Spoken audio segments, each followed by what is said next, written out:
All right, welcome back to the program. Hour number 2 of our program on a Monday afternoon. Looks like it's raining a little bit out there, a little breezy too. It's going to warm up, and that's the nice part. We're going to get back up into the 80s where we should be this time of year, right? This 60s stuff has been really a little bit too early for my liking, right? All right, we're going to shift gears for a little while. We're talking, of course, about the trash crisis. In the first hour, we're going to talk about casinos now because the never-ending conversation about casinos continues in Massachusetts, and we had a very significant ruling from the Interior Department on Friday regarding the Mashpee Wampanoag tribe's plan for a casino in Taunton, and basically what the court said was, you can't do it. You can't get that land into federal trust. Even though a couple of years back, I think it was in 2015, if I remember correctly, the Interior Department originally said, yeah, we'll put that in trust for you. And then some people got a little bit angry over that, and they went to court, and they got a judge to say, well, wait a minute, the Interior Department made a mistake here. So this has been under review, and we've been waiting for a decision as to whether or not that land can go into federal trust to allow the tribe to get a casino in Taunton. Friday night, we heard from the Interior Department that, nope, it's not going to happen. It would be a violation of the law. With me right now, two of the folks that made a lot of that happen, David and Michelle Littlefield of Taunton, and you guys took on the government. You won. Yes, we did. Congratulations. Thank you. So, Michelle, thanks for coming in. Appreciate it. Thank you. I'm not hearing you. You know why? You got to turn your mic on. You're on. Try that again. Turn me on. Nope, not working. Is that 3? There we go. Try this one. Now is it working? There we go. Okay. Awesome. I had 3 buttons, and of course, the last one I hit was the right one, right? Here's my lucky I got to leave that number. one up. Okay.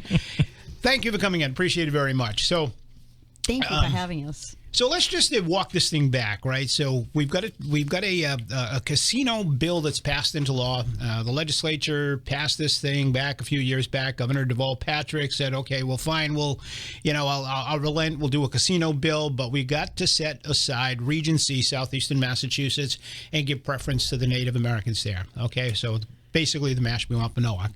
So we have seen casinos now built in Springfield, and we've seen casinos under construction in Boston, and we've got a slots parlor open in Plain Ridge, and so on and so forth. No action in Regency yet. And the big reason for that is because everybody was afraid of the preference being given to the Mashpee Wampanoags. Right. If we open a commercial casino, we'd have to compete with these guys, pay no taxes or whatever. So the tribe tried to build and tried to get land into federal trust, and it's been a rocky road for them. First of all, what is your opposition to, and we'll get through all of the legal stuff, what is your opposition to a casino in East Taunton? Why is that not a good idea? So for the two of us, the opposition was always, we knew it was against the law for the federal government to take land into trust in this state for any tribe.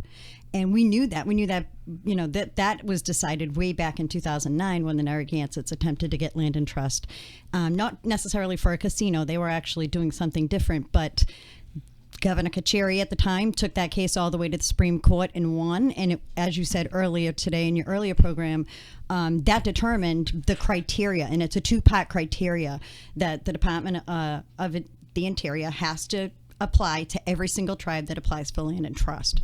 And we knew in 2009, we knew in 2012, we were very open and very vocal about it in 2012 that this was illegal. If they took land into trust for this tribe, it would be illegal. And we said from day one, if you do it, we're going to challenge it. And we did, and we won. So your opposition was based on the legality of it, not necessarily Correct. East Taunton was not the right place I mean, for it. none of us were happy with the location. With it, it was not a good fit for our community. We're a very quiet, sort of like Fairhaven is. We're a very quiet, rural bedroom community. We have what was there before they knocked all the buildings down was a low-level garden-style industrial park that had housed offices and a couple of warehouses, nothing higher than 2 stories.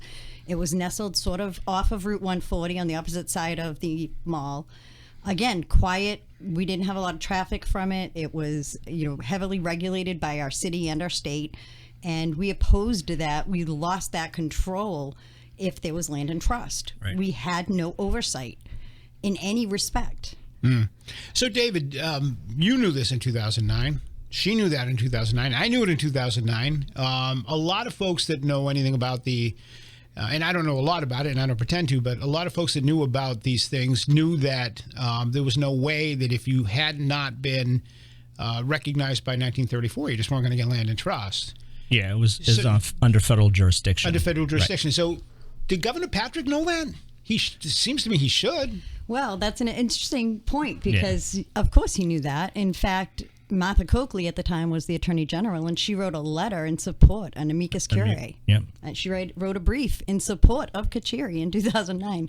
And they opposed when the Mashpee Wampanoag had started this decades before. They had reservations shopped all throughout the southeastern region. Middleborough, too, right? Never in Mashpee, but they did New Bedford, Fall River, Middleborough, Lakeville, Bridgewater. They had kind of shopped all over the place for land.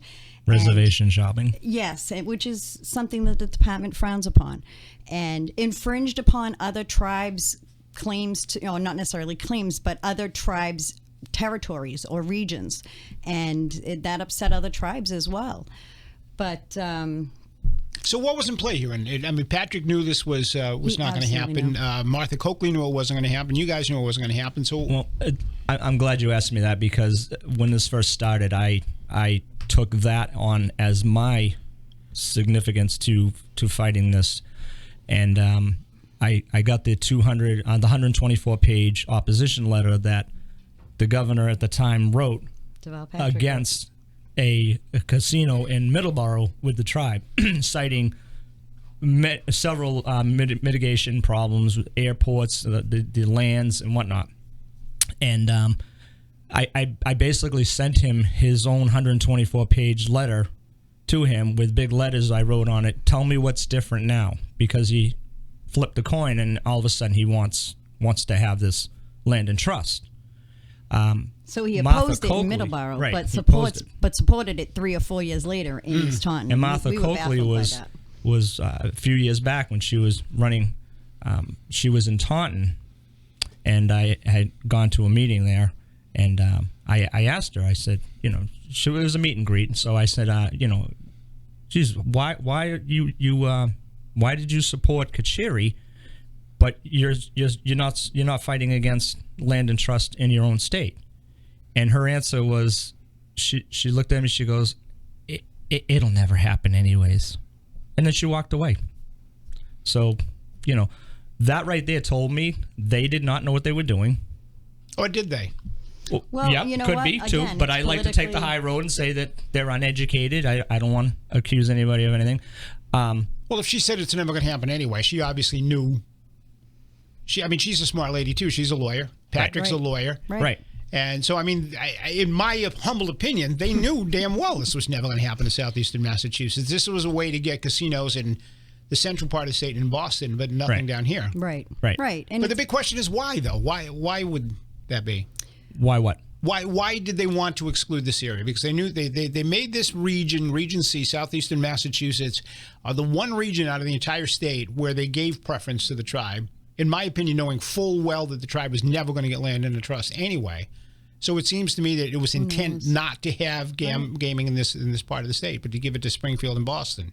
It could be. And at that point, we're at the point of saturation because now we have Tiverton, we have Plainville. Yeah. So I think they were satisfied with Plainville. The numbers haven't been as astronomical as they had hoped. So maybe, they're just sticking their toe in the water as well. They didn't know what to expect. But neither here nor there. They absolutely supported. We had zero support on the state, local. We had no support from any elected officials whatsoever. We were swimming upstream from day one. Yeah, that makes this whole thing unique, is the fact that we're a group of citizens. None of us are lawyers. None of us are elected officials. We're not with the state or anything. And we had, no support from anybody of elected officials or the state. And, we still took this on. We got our funding. We picked our lawyer. Michelle, myself, and there's a few core members that were from the Middleborough days with the tribe, that they worked with us, and we worked together. And all the submissions, all the arguments we were involved in. We sat down and wrote the arguments. We gave them to the lawyer. He lawyered them up. We did all the work with that. We did the research. We went to D.C. We've gone to Connecticut, Yale, Harvard. We spent hours among hours of boring research to find one little bit. Everything the tribe submitted for all 3 of their losses, our wins, we refuted all the evidence. There's 2,000 pages of evidence, and we went through it. And during that time, we ended up learning Indian law, and we learned how this system works, and we saw where the pitfalls were, and we saw how a Department of Interior, federal agency, can circumvent laws or use deference ambiguity to try and get around the situation that we had here. If it wasn't for an APA, which Administrative Procedures Act, which allows a citizen, somebody that not a government, to file a suit against a project or something going on, you have to be affected by it. So hence the NIMBY. You have to be a NIMBY to file the suit, to go forward. And we did that. And I think the biggest problem, what I saw, was the Department of the Interior, the BIA, removed what's called a 30-day self-stay. And that is, all right, so let me go back real quick. The tribe's claims, and they've claimed this in D.C., which we sat in these meetings in the subcommittee here. They claim that this is the first time this has ever happened, that the Department of Interior would have to change their decision, or would be forced to change their decision or say no after they gave a yes. And that's not true. The optics of it are, but the reality is the Department of the Interior has said no in the past to other tribes. But there was a 30-day self-stay rule in effect, and that was when an agency says agrees that they're going to give land in trust, they'll notify the specific tribe, and they'll notify the community or the leaders, and say, okay, this is all set. We're going to go. Now it's on a 30-day hold. It doesn't get put into trust. It just stays on hold, and that's the 30 days that allows somebody to file suit or to refute it. And then at that point, if it is done, then the lawsuit would continue on, or there would be no lawsuit, and they would just have it. What happened here was the secretary to the assistant secretary to the Department of the Interior at the time was Kevin Washburn, and he took the application, the land and trust application, and he used what's called secretarial discretion, whereas he didn't vet it properly through the DOJ, the Department of Justice, the Solicitor General's office, the BIA. It all goes through these different departments, and once it's signed off, and he just signed it off and passed it through. So with the assistant, so no due diligence was given to this. So with the assistant secretary giving the decision, no more self-stay involved. Should have been a clear path. So this was fast-tracked. It was. Exactly. Somebody said, get this done and get it done quickly. And what was very interesting... Do you know who that was? I mean, that was the Secretary of the Interior at the time, Acting Secretary Kevin Washburn. And what Right. happened was Kevin... Well, why this project, though? Why would they want to Well, fast-track? that's interesting you'd ask us that, because he resigned the very same day he issued the decision. Really? And a month later, out in Nevada, he attended a conference that we have a recording of, where he states during this conference that it was due to political pressure from Deval Patrick. Yeah. And he's very blatant about it. administration. And the Obama administration. He's very blatant about it. He's very angry about it. And he's resigned his position. So same Patrick day. wanted this thing to get done. Absolutely. Which blows my theory the hell out of the water. So, all right, I didn't want to interrupt you. that's all right, no, because I want to learn, and I think the I public know. needs to learn. So Deval Patrick wanted this thing done, and he did. put pressure on Patrick on Obama in Washington. And Obama said, "Okay, fine, we'll get this done." And don't forget, all along, back in Middleborough as well as in East Taunton, this tribe has been backed by foreign conglomerates with very, very, very deep pockets. And Out of that's- Malaysia, right? And, Yes. and this time Genting. it's Genting of Malaysia. And trust me, many campaign funds from Shauna O'Connell to Tom Hoy to Mayor Tom Hoy to Deval Patrick to Elizabeth Warren to Senator Keating. They all have. Representative Keating. Everyone has gotten campaign donations from the tribe, their supporters, every consultant group, every PR firm that's associated with them. It's crazy. The lawyers involved. I mean, the IGA that the city of Taunton signed was paid for by attorneys that were paid for by the tribe. How was that fair representation of the city's interests when the lawyers that are working for the city are being paid for by the tribe. That doesn't even make sense. It's all about money. It's all about money. And we had no money. And everybody's like, oh, you've got this big conglomerate casino developer backing you up. Well, first of all, that isn't all we had. But that's all the tribe has is a giant casino developer. Right. We raised money. We actually worked at the Xfinity Center last year. We all got tips trained and food certified, and we worked the whole season to support a serving nonprofit food through all the concerts and raised thousands of dollars of our own money. And we took that money and we used that to drive. I mean, we go to Connecticut, we pile in the car. We go to DC, we pile in the car, and we go to DC, and we come right back. We don't even stay overnight. We had little minimal money to do this, and the thing in the beginning was, when the decision first came out, nobody ever said, you guys are wrong. They said, you don't have the money. They said, there's no way the Department of Interior would ever change their mind and the decision. They said Congress would never let this happen. Nobody ever said we were wrong. And so we pushed forward, and, the story isn't the tribe's woes, a heavy blow. The story isn't, Taunton's down and out now, we don't have a... The story is a group of citizens, regular, ordinary citizens, got together and took on a federal agency, the Department of the Interior, and won. And we didn't win once. We won 3 times. We won once in court. We won once, a second time, last year when they tried the other theory of the second definition of Indiana, first definition of Indiana, one of the two, and they lost, and that was rescinded. That was a year ago. And then the surrogacy theory, which was totally just off the it wasn't even part of the structure of the case or the lawsuit. And looking through the legal lens, it just didn't fly. But it was just a stall tactic, which we realized was just a stall to try and push this, get these bills going, because there is no other option. And they lost on that, too, on Friday. Well, let me ask about that, because we've been talking about it here on the program. Senators Elizabeth Warren and Ed Markey have co-sponsored legislation in the Senate and Bill Keating in the House that would basically essentially do an end run around Kacheri, right? Right. And the Littlefield decision, because it's case law now. Okay, so there you go. Right.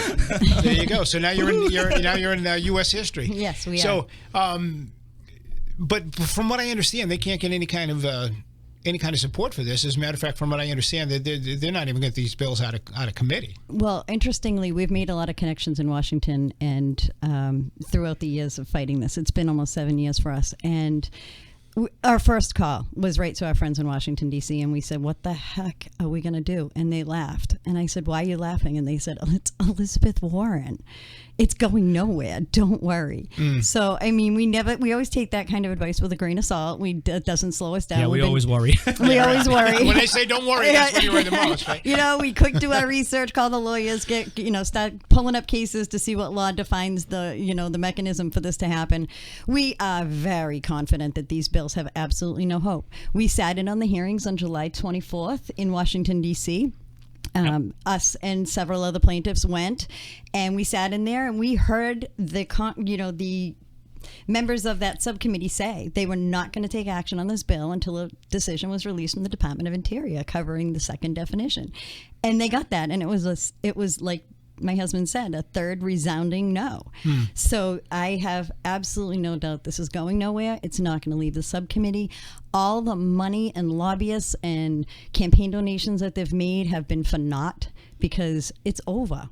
It's not going to happen. Well, what's interesting and frustrating to a lot of folks listening right now is we have a fishing industry here in New Bedford that's being crushed by the environmentalists and by the federal government. Lobbyists, and they're trying to money. fight exactly the environmental people with money that are stuffing that money in Liz Warren's campaign accounts and Ed Markey's, and they're all getting rich. And we can't get Liz Warren to visit here. Never mind even file a piece of legislation to help. And yet she's got legislation to help a Malaysian investor not to lose his money. Right. And that's what we've called it. We've called it the Genting bailout bill. Here's another interesting point too, with Representative Keaton. Okay, he's got the bill out there. First of all, the bill should fail on its own merits, and we know the bill will fail on its own merits. We have one member in our group, Tracy Marzelli. She's from Middleborough. I think she's from New Bedford now. She just moved.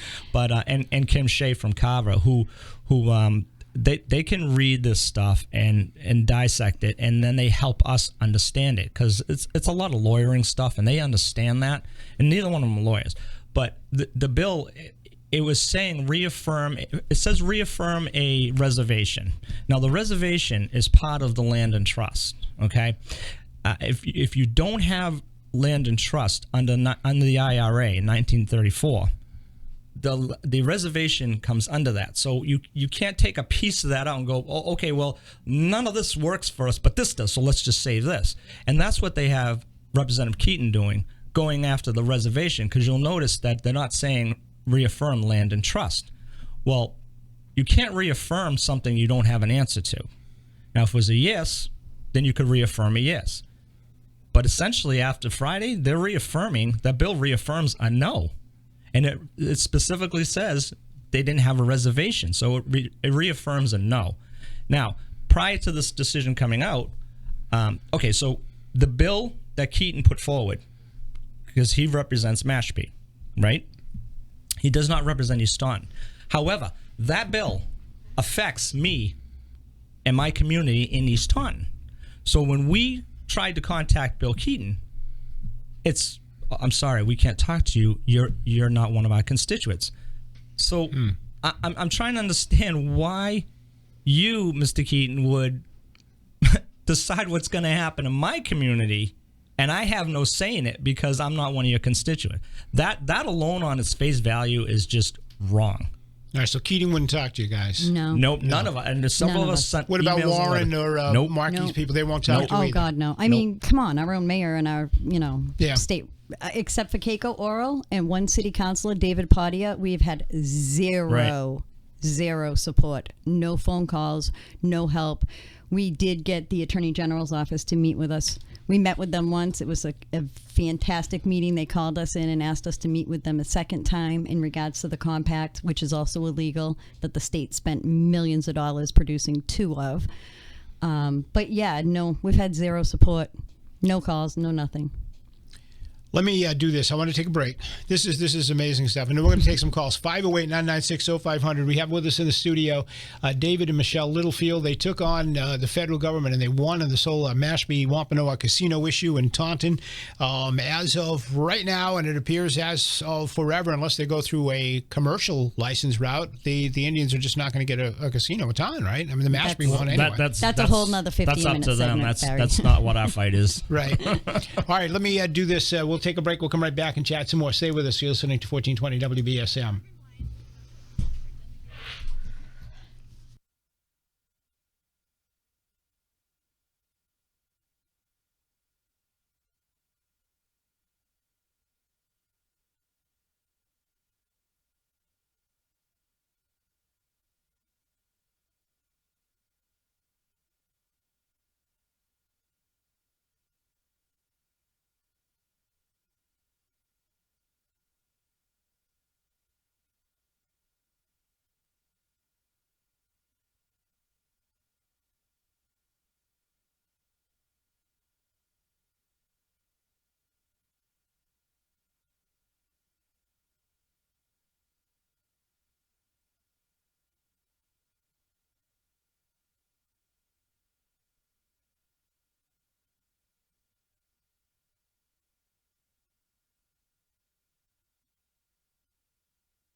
And we are back. Welcome to back to the program. I'm speaking with two very, very interesting folks from East Taunton right now. We've got David and Michelle Littlefield with us. They took on the federal government over this issue of citing the Mashpee Wampanoag Casino in Taunton based on the fact that it was illegal to do that and to grant them land into trust when they didn't meet the requirements to do so. So we've got some callers. Let's get to the phones. 508-996-0500 is our phone number. We'll start right over here. You're on the air first at WBSM. Go ahead. Good afternoon, Barry. Hey. And good afternoon to your guest. Good afternoon. Today has been a very educational legal day. Yeah, no question. And I would like to wish congratulations and best of luck. I was at Foxwoods yesterday, and on the way up, the driver was commenting on the casino they built in Tiverton, and one other person did too. They said it was a very small casino. That's the only thing they didn't like about it. Yeah, that's what I hear. Yeah, very small. And they can't enlarge because they don't have enough land to do it.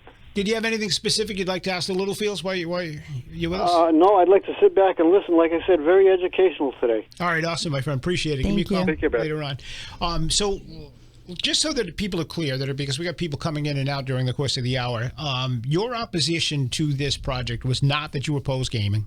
No. Right, And correct. you don't hate Indians. Oh, Correct. gosh, no. No. And it wasn't even the location was bad.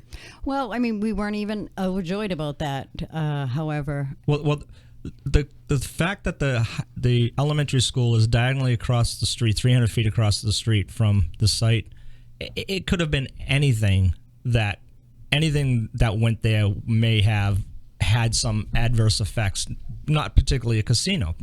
But again, the problem is when you come to our neighborhood and you say, and here's the other thing, they didn't ask us casino. For land and trust. The vote was for a casino, and that went through, but they neglected to say about land and trust. But you don't come, if you want to come to our neighborhood and say, hey, we'd like to build housing, or we'd like to do this or that or whatever, and we'd like your input, and we want to work with your government or your city officials and your planning board and your zoning board, that's great. Don't come to my community and say, we're going to put this here, and if you don't like it, move. And yes, we were told that's exactly by what the they said. tribal leaders that if we don't like it, move. Our city officials said the same thing. Why don't you just move to the other side of Taunton? I mean, really? This is our community, and no, we don't want something in here no matter what it is. I don't care if it's a skateboard park. Whatever it is, it can't be that we have no say in it, no federal, no jurisdiction over it, or no oversight. 508-996-0500. You're up next on WBSM. Good afternoon. Yes, good afternoon. Enjoying the show. Would your guests care to speculate on what the mayor or the city of New Bedford and the former casino investors to New Bedford, do they have an appetite now for a small casino in New Bedford? Yeah, What are you guys hearing about that? We haven't heard anything at all about that. I will say this, early on when this all started back in 2012, we did have some contact with KG Urban, and again, a part of the process of educating ourselves on the MGC requirements and what and in totality what was going on in our state. And so we did have quite a bit of education on the New Bedford Casino. It was a great proposal, to be honest with you, as is Brockton. We think Brockton has a great proposal. Again, we really haven't heard anything at all about what's going to happen with any of the commercial entities at this point. We have been paying attention to the MGC. We know that Brockton has asked that they reconsider their application. That's the one that's the furthest along at this point, full Regency. We have no inkling what might transpire with that. We have no insight, or we don't hear any speculation about it. If the mayor is going to make any inquiries, or how much did they spend in New Bedford before they were, made prudent decision to? I think it was around $50 million, wasn't it? It was a considerable amount of money. Well, we know that they were going to clean up the N-Star site. Right. The brownfield, And so we do know that KG Urban pulled out because they couldn't get the full financing and funding because of the threat of an Indian casino. Yeah. Yeah. And they left. And I believe they sued the state and won, but I don't foresee them coming back, but I don't know. Again, well, the whole environment's changed anyway, and there was something very confusing about the law too, because I know members of the state legislature who believe that the law said there will be 3 casinos, and that's not what the law said, No, right? It said it up doesn't. to 3 casinos, right? Correct. So it could have been 1 casino, it could have been 2 casinos, or it could have been 3. Right. So they would be within the law if they just stick with the 2, one in Springfield and one in And the Boston. tribal casino would pay less than the commercial casinos, and if another casino was to come into southeastern region, a commercial, along with the tribal casino would have to pay 0 to the state. So that was the threat that kept anybody else out. 508 Clearly. You can't compete with that business model. You're up next on WBSM. Go ahead. Hi, how are you? Good. How you doing? Excellent. This is Tracy. Hey, Tracy. DJ and Michelle are doing an awesome job. Thank you. But I did want to call in and answer an earlier question because something happened during the Middleborough days that really kind of precipitated all of this the gaming in Massachusetts. You asked why Deval Patrick took this actual route. Basically, Deval Patrick tried to get casinos passed in Massachusetts, and he couldn't get it done. I think you remember the earlier bills failed. Sure. He only wanted one. So basically, what he did was he used the threat of a tribal casino. And we actually went to the state and we wrote letters, and they told us we were wrong. But he used the threat of a tribal casino. He said, they're going to come, they're going to build anyway. We might as well go ahead and legislate this and have some control and get some money out of it, because if they do it without us, we don't get any money. It was a lie, and he knew it was a lie. But that's how he got casinos passed in Massachusetts, and that's when he got in bed with the Mashpee Wampanoag tribe, and why he set aside Region 3 for him. All right, so it was Patrick's intent then to cite. He fully expected that casino would be cited, right? The Mashpee casino. He knew it would fail. Michelle, I think, or DJ, someone pointed out to you that Martha Coakley wrote in Massachusetts and joined the Supreme Court Kacheri case, wrote a brief, submitted it on why they shouldn't get land in trust. All right, so this is where I'm confused. This is where I'm confused, because my opinion has always been that Deval Patrick thought that Kacheri could never be overcome, that the Indians would never get a casino here anyway. Exactly. All right, so that's what I thought. But then I'm hearing that there was a tape apparently of somebody suggesting that Deval Patrick supported the Indians and put pressure on Obama to get it through the Interior Department. So basically, at that point, what became, once they wrote the compact and they got more money than they got less money than they had originally asked for, but they wrote a compact. I mean, at this point I guess the thinking was, and I'm guessing, in for a penny, in for a pound. So they wrote the second compact for the highest amount of money that any tribe in the United States would pay for gaming in their state. It was a gross abomination of revenue sharing. So, and that's why Deval Patrick got really brave when it went deemed approved, and I think Michelle has already told you it was illegal anyways. But it goes deemed approved by operation of law if the government takes no action. They don't approve, they don't disapprove. So it's deemed approved by operation of law until someone challenges. So basically, when he wrote this compact with a lot of money, I don't think he expected it to pass. And when it did, I think he just saw dollar signs in his head, because none of that money, all of that money, actually, I should say, comes in, and it's handled differently by the state. They don't have to handle it the way they handle all of the other commercial money from all of the casinos. So it's just one of those things where at some point greed, which I think is endemic in this whole issue anyways, greed became the thought of the day, the action of the day. So you believe that Patrick supported a casino in Springfield and one in Boston, but never really intended this one down here to happen?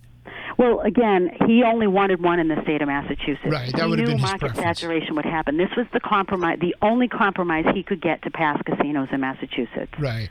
So he didn't want slot bonds at all. So would he have been willing? He would have been willing to accept a second one then. He wanted one, but he would have been willing to accept two in order to get it done. He had to. The legislature wouldn't pass it. I think you remember Sal DeMacy stopped it. He was Speaker of the House at the time. Yeah. And then he look went what happened to jail. to him. Yeah. Right. Yeah. He went to jail, and then who was it? Rosenberg? Not Rosenberg. Who? Oh God, the guy's name. But anyway, whoever was Speaker of the House after that made the deal with Deval Patrick and pushed hard for more than one casino and one slot barn. Right. But I think the original was 5 casinos and 3 slot barns, I think is what they walked into Patrick's office with. So what they got is the 2 casinos and it's a slots parlor. And then the voters voted last year to add another slots parlor. So I guess my belief all the way from the beginning, and you're helping me to affirm this, is that southeastern Massachusetts was just going to be left out. Exactly. Yeah, so there was no intent. So why would Patrick then put pressure on Obama to put this thing through the Interior Department for the Native Americans? Well, I think because he was planning, my personal opinion, I don't know if this is true, is I think he was hoping to throw his hat in the ring for President of the United States, maybe not in the immediate future, at some point. Yeah. He was leaving behind a legacy. He was ensuring that he would get, and by the way, Michelle and DJ have already mentioned to you about donations. Yeah. Sovereign nations that have casinos pass a lot of money towards to various campaigns. And if you support a tribal casino and you're running for office, there's a lot of money in it for you. So I think at some point, I think it just became politically advantageous for him to support them. Wow. And to drop out, here's the other problem you have. The flip side to that coin.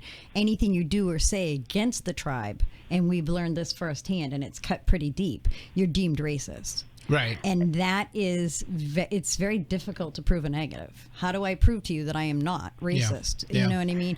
We have actually worked very closely with other Indian tribes in this region, and they went to the press last year and did an article in the Taunton Gazette and blatantly said, we know them, they know this, they're the only ones who have stood up and spoken out, and they're not racist.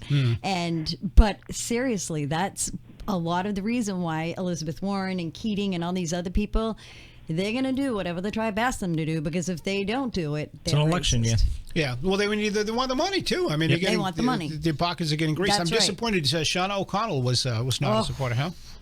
Shauna, that's probably. I'm going to make. Let me just, Michelle, That's remind another you guys. I'm going to jump off the phone so you can continue the conversation. Michelle, I thanks just for want to calling. remind you, Michelle, talk about the compact and the IGA, how it ties the community, the elected leaders to support. I will. Because that's a valid point as well. But you guys are rock stars. Thanks. I'm so happy you're doing this, and congratulations once again. Thank you for all your help too, Thank Tracy. you. Thanks for calling in, Thanks for Tracy. taking my call. All right, appreciate it. All right, so we'll get back to Shauna O'Connell. I mean, So I I'm going to be very honest with you, and this is, I know no other way. I pull no punches. A lot of people don't like me because, love me or hate me, what you see is what you get. I feel your pain. I yeah. say, I'm very upfront. I won't say something behind your back that I wouldn't say to your face, ever. That's just how I am. I try to say it to your face before I ever say it to anybody else if I can. When this happened, we went to Shauna, and Shauna said to us, we can't let them in here. We cannot let this happen. That's no place for a casino. That's no place for a casino. And she supported us quietly. She said, it's not my district. It's Keiko Oral's district. Thank God. Thank God. I cannot thank Taunton God and East Taunton are enough two separate that districts. Keiko Oral is our state representative, because she has moved mountains for us on occasion. Anyway. Well, she had a lot of concerns. I've had her on the air in the past, and she She's talked phenomenal. about water and all the various things that were what a concerns. dynamic and extremely, extremely smart. You cannot call her a politician, because she's not one. She absolutely isn't one. She's a public servant, and she's proven that to us time and time again. She's just an incredible person. Anyway, back to Shauna. We thought we had her support. We understood that she was going to be quiet about it. It wasn't, politically prudent to pick a side before an election. And literally within 12 hours of having the decision of the vote in Taunton, she went and just did a total 180 on us, and just said some very damaging and hurtful things over the years. As recently as a month ago, the letter couldn't have even possibly been written by her, because I know she's smarter than this. It was a poorly written letter that was an op-ed piece that went to some faraway newspaper, not even our local hometown newspaper, but her name was signed to it. And I know that the tribe's PR people wrote it, put her name on it, and for a campaign donation, she said, yeah, okay, go, send it.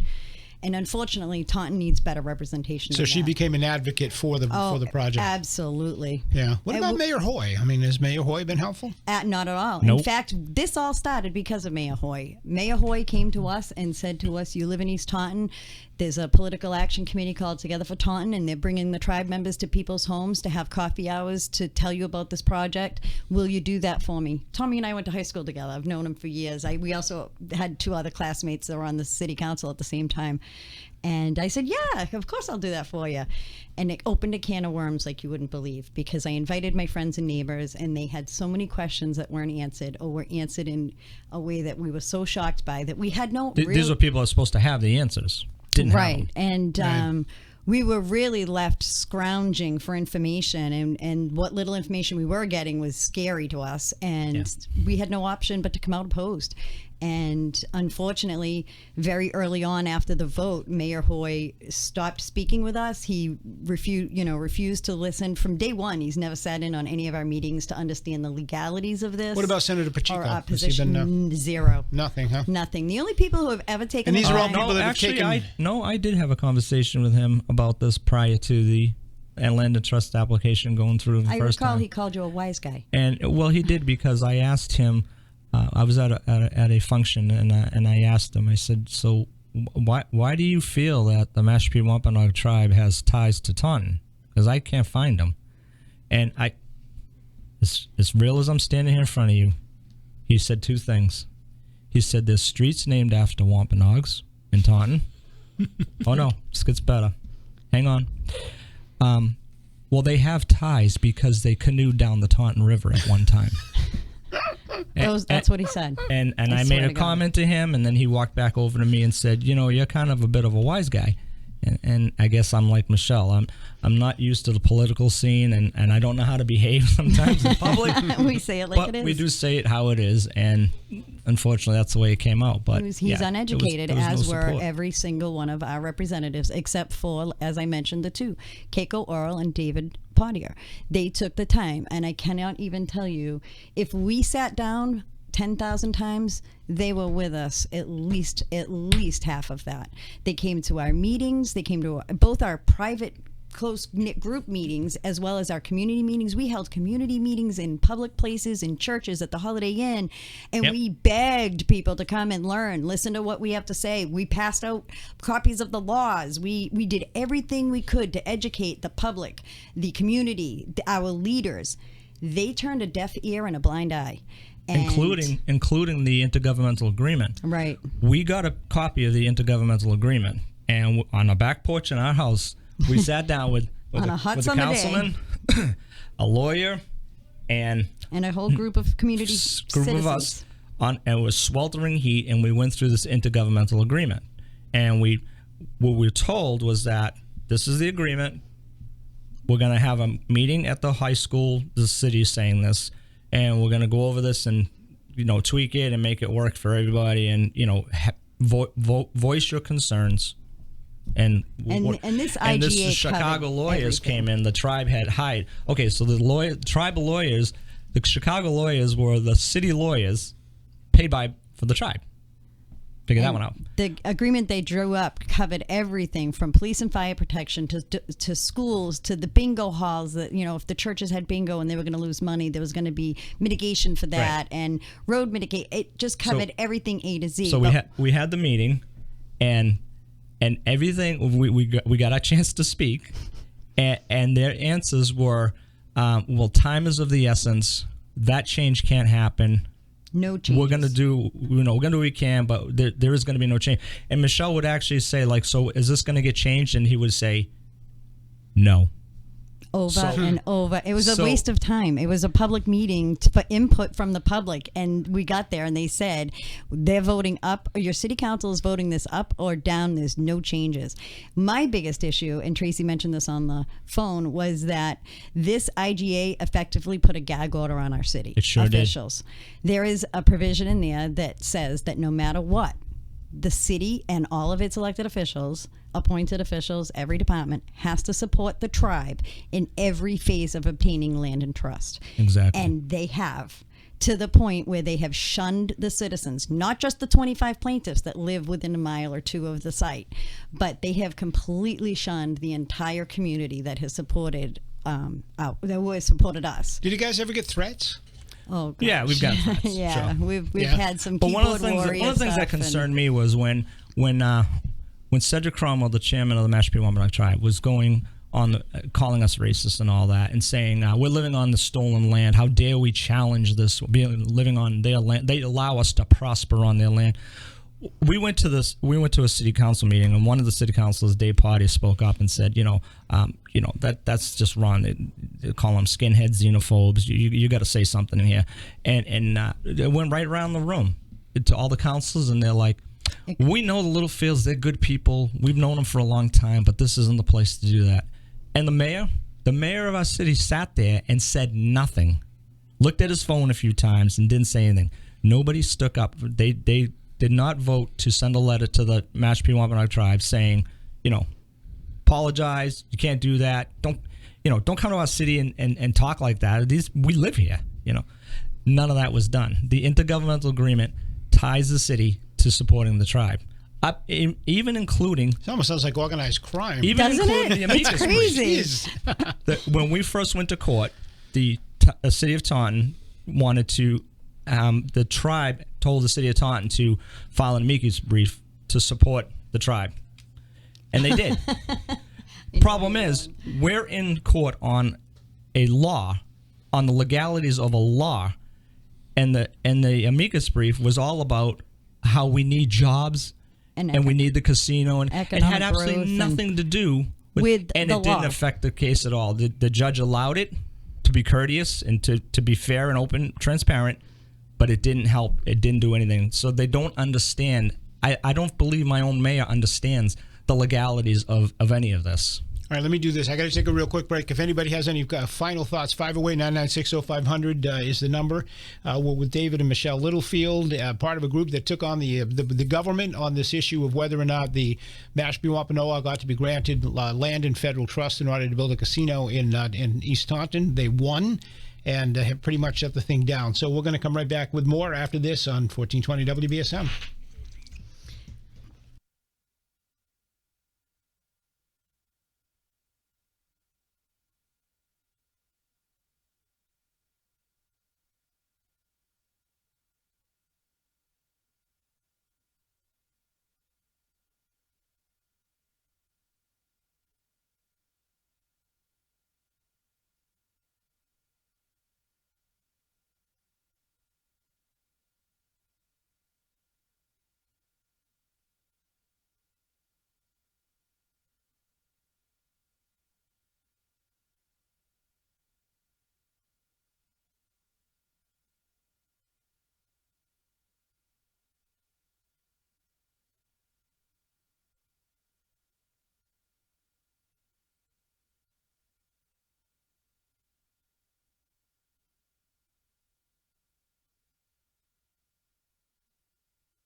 All right, we are back for our remaining minutes here with David and Michelle Littlefield of Taunton, and they took on the whole federal government, the Interior Department, over this whole issue of whether or not the Mashpee Wampanoag should get land into trust in Taunton to build a casino.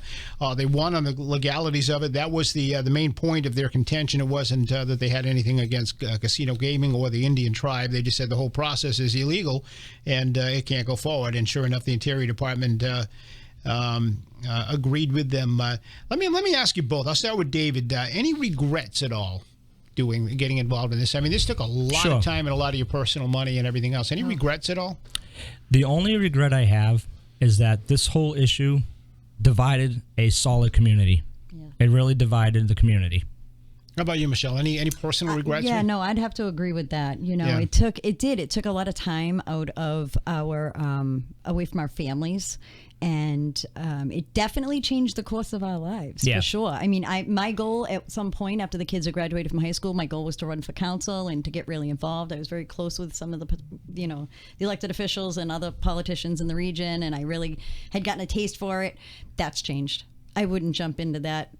Was there ever a point along the way where you said, you know what, maybe we've bitten off more than we can chew? There was a few nights, but I think we're both private investigators, so we've dealt with some pretty cagey situations in the past, so we weren't too concerned for our personal safety. Our kids were already well trained to be smart, street smart, watch over their shoulder, things like that. Some of the stuff that happened online and whatnot, the mayor, that stuff was hurtful. Yeah. It's not even like we ever thought we bit off more than we could chew. No, definitely The not. one thing, and I always said this, that fighting this fight right from the beginning, if we win, great. If we lose, you know what?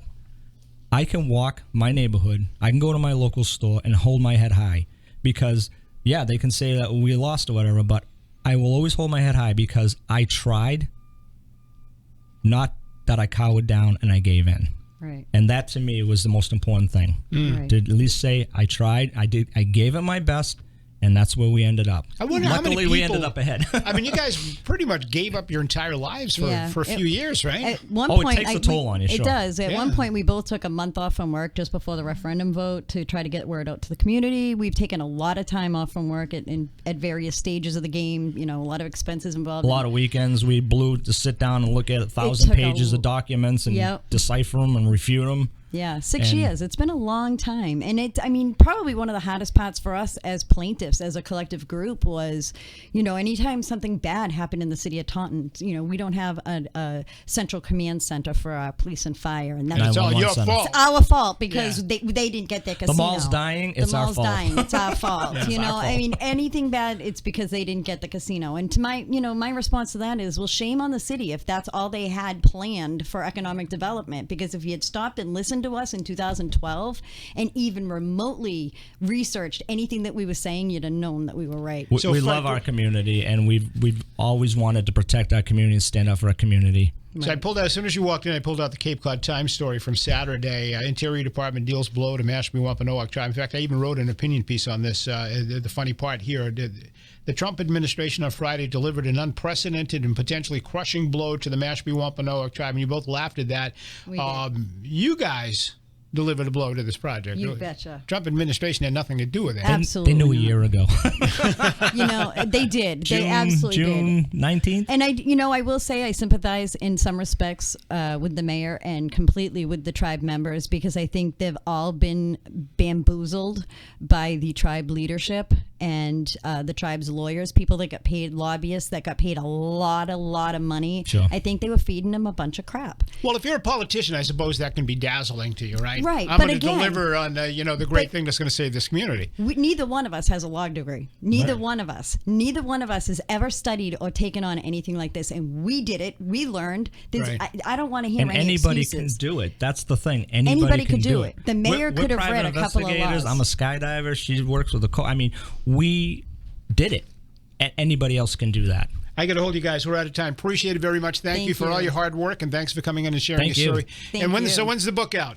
We hope to have it done. We're writing it now, and we hope to have it done within a year or two. So. All right, let me know when it's ready. All right, I got to hold you there. News is next. Back on the other side. Stay with us.